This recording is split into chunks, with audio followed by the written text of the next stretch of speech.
O nosso mundo já está no ar e hoje os assuntos são os nossos filhos. Sempre nos preocupamos com o mundo que vamos deixar para os nossos filhos. Mas esse mundo também depende muito dos filhos que vamos deixar para o mundo. Como está a educação dos pequenos? Eles sabem o que é certo, o que é errado? Ou que no amor um pai e uma mãe também dizem não? Para falar mais desse assunto, tem aqui comigo a professora Sarai Adberti, que é pedagoga e também já foi chefe de núcleo de educação. Seja bem-vinda, professora. Também está comigo aqui o professor Jackson de Lima, ele que dá aulas de educação artística. Professor Jackson, foi a única matéria que eu me dei bem na escola, viu, professor? E por fim, mas não menos importante, está a doutora Ana Maria, ela que trabalha com as relações familiares e ministra palestras na formação de catequistas e vai falar também sobre os seus livros. Professor Jackson, vamos começar já consigo, viu? Como é que é a história da artística lá? Como é que é? Me corrige lá, professor. É que assim, pela 5692, a lei anterior, se chamava Educação Artística, o ensino de arte na escola. Que eu passei, viu, professor? Ah, é? Pois é. Daí, com a nova LDB, a 939496, houve um parecer daí do Conselho Nacional de Educação sugerindo, né, quer dizer, pedindo a mudança de nome. Daí foi aceito o nome de Arte para a Disciplina. Arte para a Disciplina. Isso, para a disciplina. Então, agora é arte, ensino da arte. Ensino da arte. Professor, já veio uma pergunta aqui, o seguinte, ó, o pessoal de fora lá já mandou aqui. Nas artes, as crianças mostram seus sentimentos em desenhos, música e introspectividade em uma atividade. O senhor tem se deparado muito com situações assim, não? Sim, eu tenho trabalhado, já trabalhei em jardim de infância, já dei aula de arte. É incrível assim como as crianças já trazem uma manifestação dentro de si. Aquilo que elas ouvem, elas começam aprendendo a ouvir sons, tudo aquilo que está ao seu redor. Elas reproduzem esses sons. Então, isso já é um ensinamento da arte, né? Então, elas levam isso consigo. O que a gente precisa fazer quanto ensino da arte, é tentar dar um caminho para isso que a criança conhece dentro da arte. Tanto nas técnicas de desenho, de música, de dança, né, ou próprias dramatizações, tudo isso que a criança traz, que é o convívio dela, que ela está trazendo para dentro de uma escola, dentro de uma sala de aula. Né. É muito tranquilo a gente ver como a criança se manifesta, e ela gosta. Isso que é importante. Isso ajuda bastante, doutora Ana, também? O crescimento da criança?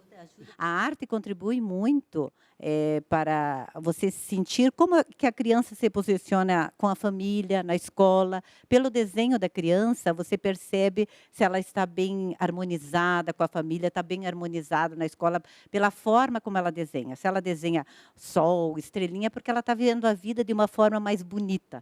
Se ela faz assim, o tamanho do pai um pouquinho maior, a mãe um pouquinho menor, é mais ou menos como ela vê a autoridade na casa, né? O tamanho dela também em relação aos pais, é como ela está se sentindo no meio familiar e também na escola. Então, é uma forma de você visualizar se a criança está harmonizada no meio ambiente que ela vive. Olha aí, professora. Concorda com isso também? Ajuda lá em outras matérias, não? É uma das disciplinas mais benquistas pelos alunos, porque é a disciplina onde ele coloca o seu eu, ele coloca a sua impressão da vida. Não é apenas a objetividade, mas a subjetividade que ele traz consigo.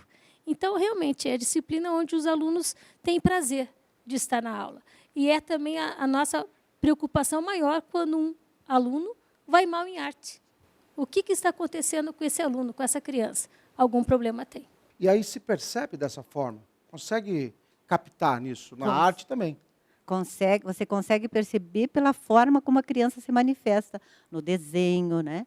Então, você consegue visualizar como que ela está se sentindo naquele ambiente, ou familiar, ou da escola, ou com os amiguinhos. Às vezes, ela desenha ela meio atrás do pai e da mãe, quer dizer que ela não está bem, no contexto familiar, ela não está se sentindo bem harmonizada, né? Então, é importante, o desenho fala, a criança fala aquilo que ela está sentindo. Os pais, eles consideram essa disciplina, eles têm amor por essa disciplina, não? Eu vejo assim, a arte, na verdade, sempre existiu na humanidade de várias formas de manifestação, né? A gente vê assim que no ensino ela é tão importante quanto qualquer outra disciplina, Por quê? Porque ela acaba fazendo uma relação muito forte com as várias áreas do conhecimento, né? Eu vejo assim, que os pais hoje, eles compreendem que a arte é tão importante. Por quê? A gente tem, em muitas escolas, até projetos de contraturno, que a gente fala em horários diferenciados, e esses projetos, a maioria são projetos de arte. E os pais gostam que os filhos vão lá participar, tal, porque isso ajuda no desenvolvimento humano da própria criança. O senhor tocou no assunto do desenvolvimento humano. E com relação às coisas de Deus na arte, isso contribui também para a criança, não? Claro que contribui. Afinal, como a gente falou, a arte é uma manifestação humana. E o que é o humano? O humano é essa junção que nós temos desses valores que a gente vai adquirindo na vida e que é sendo colocado. Um deles, o religioso. E com certeza a arte está muito presente na religião. Tocou num assunto interessante, professora. Valores. Como é que anda a questão dos valores? Contribuição da família junto com a escola. É uma grande preocupação da nossa sociedade, a questão de valores. A escola sente muito isso, porque nós recebemos alunos com dificuldade até de entender o que são valores, pela falta de princípios. Eu vejo hoje que o lado espiritual está muito aquém do que deveria estar. Eu ainda espero que seja somente aquém, mas muitas vezes não existe.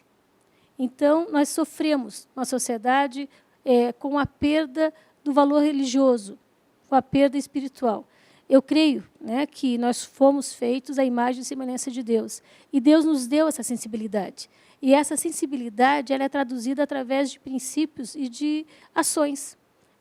Pegando, né, o viés da arte, a arte vai justamente revelar isso ao mundo. Né? Que tipo de sensibilidade eu tenho, junto com a música, arte plástica, cênicas e tudo mais. Então, ela vai traduzir realmente aquele ser humano, qual que é o olhar dele para o mundo. E nós precisamos realmente trazer à tona a sensibilidade de cada um, porque assim nós vamos poder também trabalhar a organização da sociedade, a organização dentro da família, a organização na escola. Isso faz parte do ser humano, não apenas o conteúdo, mas a sensibilidade e a crença. Né, o credo, ter um Deus onde se possa confiar. Verdade. Doutora Ana, quero saudar aí, mandar um abraço especial a todos os padres capuchinhos lá das Mercês. A senhora faz parte também lá, a senhora estava dizendo para a gente, da equipe... Da Entreajuda. Entreajuda. São os parapsicólogos, né, que fazem um relaxamento, depois o frei lê uma passagem do Evangelho, depois é dado a comunhão e depois a imposição das mãos. Quer ver só, para tratar desse assunto, a Rede Evangelizar de televisão também tem um material especial para a sua criança. Olha só, Almanaque Manzotinho. Que tal se divertir e aprender com a turma do Manzotinho? Pois agora a turma está num almanaque cheio de diversão. São histórias em quadrinhos, jogos, charadas, receita, labirinto, palavras cruzadas e muito mais. Um livro recheado de passatempos e brincadeiras para divertir os seus dias, sozinho ou com os amigos. Peça já o seu para a mamãe e o papai e divirta-se a valer com essa turma, que é uma bênção. Uma bênção, realmente. Entre em contato conosco aí, ó. E dê de presente, né? Para o seu filho, para o seu sobrinho, para o seu netinho. Dê de presente aí o Manzotinho. Ajuda muito, viu, professora? Ajuda muito na educação. Por falar nisso, é o seguinte, o que é que a família, de fato, contribui? Está vendo uma pergunta aqui, é o seguinte, eu gostaria de saber o seguinte, de quem é a responsabilidade de formar os valores dos filhos? É da escola ou da família? Já na pergunta, nós temos a resposta. Dos filhos. Quem são responsáveis pelos filhos? Os pais. Então, nós pressupomos que essa responsabilidade vem dos pais. Mas não tira a responsabilidade da escola. Porque na escola nós temos o quê? É um circuito onde nós temos pessoas trabalhando, pessoas vivendo em uma sociedade. Mas eu acredito, né, e tento, já passei isso para os meus filhos, para as pessoas que têm convívio comigo, que isso vem de casa. Princípios, verdades. Eu acredito que, mesmo com meus filhos já crescidos, eles acreditam na minha palavra, porque eles cresceram comigo, vendo a minha posição, vendo a minha postura. Então, os filhos precisam acreditar nos seus pais, eles precisam acreditar dentro de casa com quem eles convivem, para que eles possam acreditar também na professora, para que eles possam acreditar também na diretora, e assim por diante. Eles precisam ter uma base, uma referência. E a referência é da família. Dentro da família, é isso, né, professor Jacques? Dentro da família, né? Eu vejo que sim, porque a criança está na família e ela vai sair dessa família para viver socialmente. A escola, às vezes, é o primeiro lugar que essa criança está indo. Então, esses valores que ela vai adquirir lá dentro da sua família, ela vai aplicar isso na sociedade. Aonde? Lá com o seu coleguinha dentro da sala de aula, o respeito ao professor, o respeito à instituição. É por aí que vai começar. E a gente não tem visto esse respeito, doutora Ana. Pois é. Como que os pais, depois que vai, como disse a professora, depois que vai para a escola, claro que aí começa a ter a responsabilidade também da escola, mas como que os pais podem contribuir por isso? Eu acho assim, a criança vamos usar uma metáfora, é como se fosse um passarinho, né? Então, a criança é o passarinho, uma das asas são os pais, a outra asa é a escola. Tem que haver uma sintonia, mas esse despertar para o respeito começa lá em casa. A criança, hoje em dia, precisa de limites. Houve uma época em que a educação era muito autoritária, na nossa época, não havia muito diálogo. Ou explicar para a criança por que, se ela teve uma atitude errada, por que ela teve aquela atitude errada. Então, por exemplo, põe uma criança de 1 ano e meio, ela falta o respeito com um adulto, e você coloca 1 minuto e meio, mais ou menos de acordo com a idadezinha dela, 1 minuto e meio de castigo. Então, você explica, mas ela vai para o castigo, quando ela volta, você abraça para ela sentir que você não concorda com a atitude errada dela, mas você a ama. Essa diferença entre a educação autoritária e a educação democrática. Então, uma educação democrática, mas esse respeito tem que vir desde bem pequenininho. Até na parapsicologia, a gente diz que começa a se formar lá no ventre da mãe, por tudo aquilo que a mãe pensa, sente, vivencia e imagina. Então, ali você já vai passando valores para a criança, tanto valores espirituais, como valores em relação a respeitar as pessoas, né? Então, desde pequenininho, jogar um tchauzinho para a pessoa que está lá no elevador, quer dizer, já ensinando a criança as pequenas atitudes que vão fazer diferença para um adulto mais... É verdade. Pequenas atitudes que vão fazer a diferença. Estou recebendo aqui nos estúdios, então, a doutora Ana. Nós vamos para um breve intervalo, viu, professora? Professor Jackson, papai ainda não é, mas está se preparando. E você aí pode bater papo conosco. Mande aí a sua pergunta. Nós vamos tomar uma aguinha. Você está na companhia do Nosso Mundo. Já já a gente volta.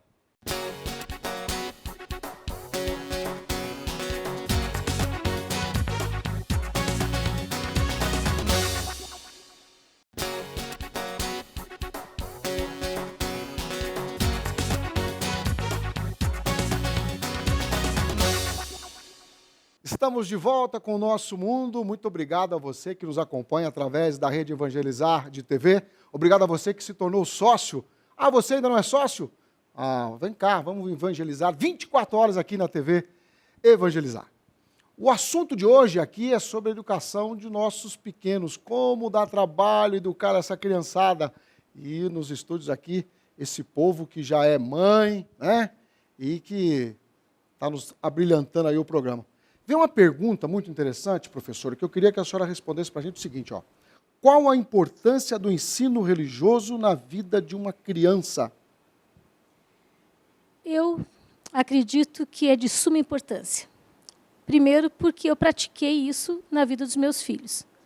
O ensino religioso é mais do que você falar sobre religião, falar sobre Deus. É você viver Deus.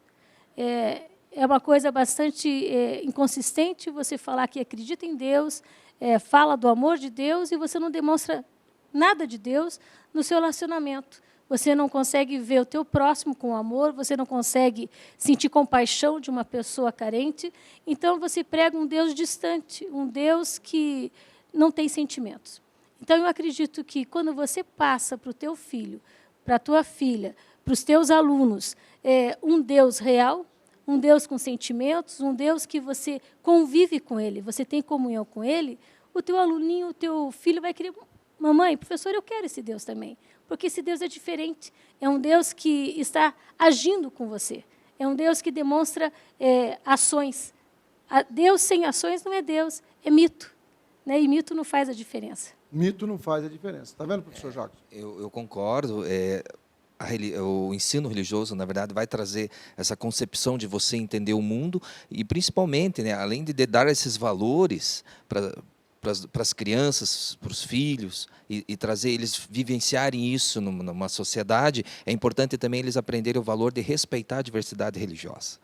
Né? Porque sabe que nós temos um país que tem essa diversidade e tal, e o respeito tem que ser o principal nesse trabalho.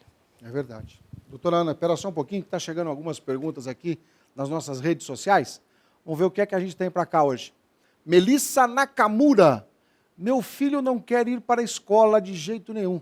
Ah, meu Deus do céu, o que é que eu faço? Tem que ver, conversar com ele, dialogar, se ela tem um diálogo, e perguntar o que está acontecendo, o que está incomodando lá na escola. É a convivência com as crianças? É a dificuldade no relacionamento com a professora? O que está... o método de ensino, a mãe ou o pai tem que conversar com o filho. É muito importante o diálogo. Por isso que, desde pequenininho, os primeiros dias de aula da criança já perguntar: meu filho, como é que foi? Como é que é o nome da professora? Você está bem com os teus amiguinhos? O que a gente percebe no consultório, as crianças têm muita dificuldade de se relacionar. Algumas crianças, mas o problema está uma baixa autoestima. Então, tem que ver de onde que vem essa dificuldade. Mas essa dificuldade está com a criança. Então, com diálogo, você pode resolver a situação. Sentir o que está incomodando essa criança. Porque se ela não quer ir para a escola, alguma coisa, ou um bullying, né?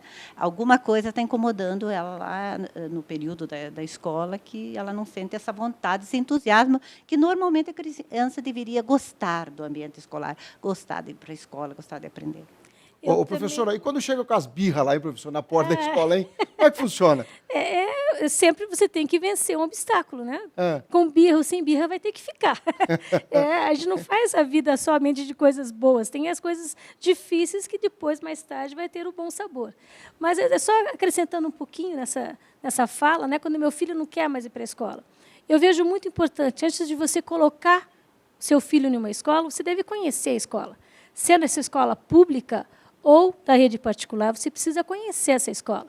Quando você for conversar com seu filho, você não quer nessa escola por quê? Porque a mamãe conhece a sua escola. A mamãe já conversou com a sua diretora, já conversou com a sua pedagoga e até com a sua professora eu já conheço. O que está acontecendo? Então, a escola para a mãe não é um fator desconhecido. Ela já conhece. A criança vai ter mais tranquilidade e clareza para falar: mãe, é isso que está acontecendo. Então, é necessário que tenha comunhão de dados. Comunhão de dados. Comunhão de dados. Família e escola. É isso aí. Falar a mesma linguagem. É isso aí. Vamos ver, aqui tem mais perguntas aqui para vocês, nas nossas redes sociais. Sônia Maria, obrigado, viu, Sônia? Minha filha engravidou neste ano e ela só tem 14 anos. Eu falhei como mãe? Professor Jackson, é complicado isso, né? Não falhou, não? Ou falhou? Eu acredito... É difícil a gente poder falar alguma coisa a respeito, né? A gente não conhece como é que foi essa educação que foi dada, né? Mas a questão é que se já aconteceu o fato, tá? Como que eu vou fazer agora? Né? Eu acho que não adianta só ficar se culpando, aconteceu isso, aconteceu aquilo. Não, então como é que nós vamos conviver a partir de agora? Amor, né, doutora Ana? Amor, muito amor, e eu acho assim, se ela chegou com essa dificuldade, o que eu posso fazer para ajudá-la daqui para frente? E os pais sempre fazem o melhor que sabem e podem. Né? Eu acho que a gente tem que ter essa consciência e dar o maior apoio. Né? É como o Papa falou assim, perguntaram para ele sobre mãe solteira. Ele disse: não existe mãe solteira, existe mãe. Uma mulher que leva a gestação até o fim, independente dela ter marido ou não, é muito lindo. E a vida é maravilhosa. É um serzinho que vai vir e vai trazer muita alegria para essa família. Então, tem que acolher muito essa adolescente. Né? Em primeiro lugar, os pais. Né? Ela vai ter que ter um apoio muito grande dos pais. Aconteceu, vir daqui para frente. Né? O que eu posso fazer para ajudar minha filha? Com muito amor, muito diálogo, né? Muita proteção, ela tem que se sentir protegida. É um assunto que me traz muita preocupação, porque, sem sombra de dúvida, muito amor. Temos que dar muito amor a essa adolescente que não soube usar da sua liberdade com responsabilidade. Porque uma recém-adolescente não tem maturidade para gerar um filho. Biologicamente, talvez sim, mas com maturidade, não. Então, nós vamos ter que dar muito amor. O que falta? Falta realmente a postura da família, liberdade. Nós vivemos numa fase onde tudo se pode. Tudo pode. Tudo pode, tudo pode. Mas não é como a televisão mostra, que tudo pode, adolescentes estão grávidas, os bebezinhos nascem, tudo bem. Não é tudo bem. Daí é uma geração que vai causar mais transtorno, é uma geração que criança nasce, que é pai e mãe. É a ordem da natureza. Criança nasceu, mamãe e papai. Cadê o papai? Papai não tem. Cadê a mamãe? Mamãe está embalada, porque ela não tem maturidade para ter um filho. Então, precisa conscientização dos filhos. Antes, precisa conscientização dos pais. Os pais precisam estar preparados para pegar esse adolescente e mostrar realmente o que é a realidade. O que está acontecendo com a nossa sociedade. O que acontece com crianças gerando crianças. Onde que elas estão hoje? Elas estão em casa cuidando dos bebezinhos ou elas continuam saindo? Então, realmente, é um assunto muito polêmico. Né? Eu não vejo com tanta naturalidade. Eu acho assim, até a gente fala, trata com amor, sem sombra de dúvida, devemos tratar com amor. Mas é muito delicado se trazer mais uma criancinha para a vida, para o mundo, e é mais uma criancinha que não vai ter o trato necessário, vai ser mais uma criancinha depositada nas creches municipais. E nós Quando tem a creche ainda? Quando se tem a creche. E quando não se tem a creche, é mais uma criancinha que o irmãozinho de 6, 7, 8 anos vai cuidar dela. O vô, a avó? O vô, a avó. E são casos inúmeros de situações realmente muito trágicas. Então, é uma preocupação que eu tenho muito grande com esse excesso de liberdade sem responsabilidade. Professor, a arte ajuda o jovem a não se envolver com esse tipo de coisa, não? É, aquilo que a gente falou, a gente procura trazer uma arte que humaniza, que faz a pessoa se situar na sua realidade e ser um ser transformador nessa sociedade, né? E respeitar e seguir certos valores que ele vai adquirindo no decorrer da sua vida. Falando ainda em arte, nós temos hoje muito forte a presença da indústria cultural na vida desses nossos jovens, na vida das nossas crianças. E muitas vezes ditam certas formas de ser, formas de agir, através dos meios de comunicação, que a gente sabe que é muito forte, a própria internet, tudo isso, né? Essa questão que estava sendo falada, né? Aonde nós estamos indo realmente, né? Olhar só de uma forma normal, não. A gente tem que pensar nessa sociedade que a gente está construindo, que forma que está chegando essas crianças nessa vida, né? E nós temos que pensar também que forma isso está sendo passado para elas. Hoje em dia, a sexualidade é tratada, principalmente entre os jovens, de uma forma liberada. Né? Até uma certa libertinagem, né? Os jovens praticam a sexualidade como se fosse ir no cinema, no jogo de futebol. Antigamente, a sexualidade era tratada como um tabu. Então, nós estamos em dois extremos, né? Um como tabu e o outro de uma forma como um fim, de uma forma banalizada. O ideal seria a gente encontrar o equilíbrio. Então, aí vem a educação em casa, o diálogo com pai e mãe, a orientação dos pais e dos pais em relação à sexualidade para a menina, para o menino, né? Então, ainda há uma dificuldade para ver essa orientação sexual, porque existe vamos dizer assim, antigamente era um tabu, hoje em dia é banalizado. Então, nós temos que encontrar o equilíbrio, e isso a gente se consegue com o diálogo. Aí entra também a espiritualidade, né? O respeito pelo outro, o respeito pelo seu corpo, a mocinha saber quando que ela está preparada para viver uma vida sexual. Quer dizer, aí entra o diálogo familiar. A família, melhores pais, melhores filhos. Quanto mais os pais estiverem harmonizados, mais filhos harmonizados eles vão ter em todas as áreas da vida. E agora eu queria mostrar para você uma excelente sugestão de presente para as nossas crianças. Veja que linda esta edição do livro Uma Oração por Dia. Nessa obra aí, você vai encontrar 365 orações que vão guiar o pai e os filhos no caminho de Deus. Tem um sobrinho, um irmãozinho, um filhinho, dê aí de presente, né? Vai ser de grande valor para a vida dessa criança. Parabéns aí por essa obra do padre Reginaldo Manzotti. E que contribui muito, viu, professora? Dá para levar isso aqui para a escola. Todo professor deveria ler isso aqui antes de começar as aulas. Que tal a ideia? Eu fico feliz em saber disso, porque é uma prática que eu tenho até hoje com os meus filhos, de 22 e 24 anos. Nós, todo dia, no momento oportuno, né, a gente lê uma parte da Bíblia, e faz uma meditação. E oramos juntos.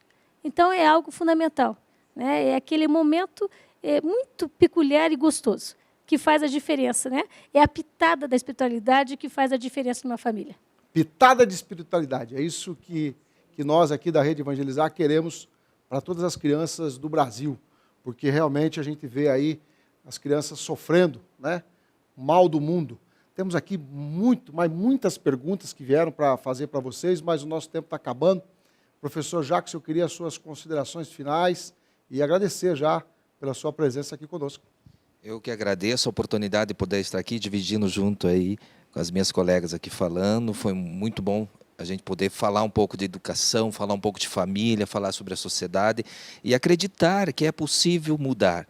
Para mudar, basta a gente fazer a diferença. E fazer a diferença é transformar essa realidade dentro daquilo que nós acreditamos. Eu digo assim, o maior projeto que pode existir é um projeto da educação, um projeto religioso. Esse é um projeto de vida que nós podemos ter para a gente transformar a sociedade. Professora Sarai, muito obrigado pela sua presença, viu? Eu agradeço, né, o convite, poder participar, poder falar um pouquinho, compartilhar daquilo que eu acredito e dizer que a educação ela é primordial. O nosso grande mestre Jesus, ele já ensinava, um a um, como deveria ser, com o seu exemplo de vida. É isso que eu quero resgatar para a nossa educação. Nós podemos educar nossos filhos, nós podemos passar a nossa educação aos nossos alunos com o nosso proceder. Eu acho que fala mais alto que as nossas palavras. Muito obrigada. Doutora Ana, que alegria, viu? Muito obrigado. Eu agradeço por estar aqui com vocês, com os colegas, e eu vou encerrar minha fala com a palavra amar. Abrace mais teu filho, teu marido, teus amigos, medite mais, pelo menos 15 minutos à noite, ame mais. Quando Jesus diz, ame o próximo como a si mesmo, acho que aí ele simboliza a autoestima. Reze e ria mais. Reze e ria mais, que gostoso. Que bom, muito obrigado a vocês todos, obrigado a você de casa que esteve conosco no Nosso Mundo. Nosso programa volta na próxima semana com mais um tema. Valeu, gente, obrigado.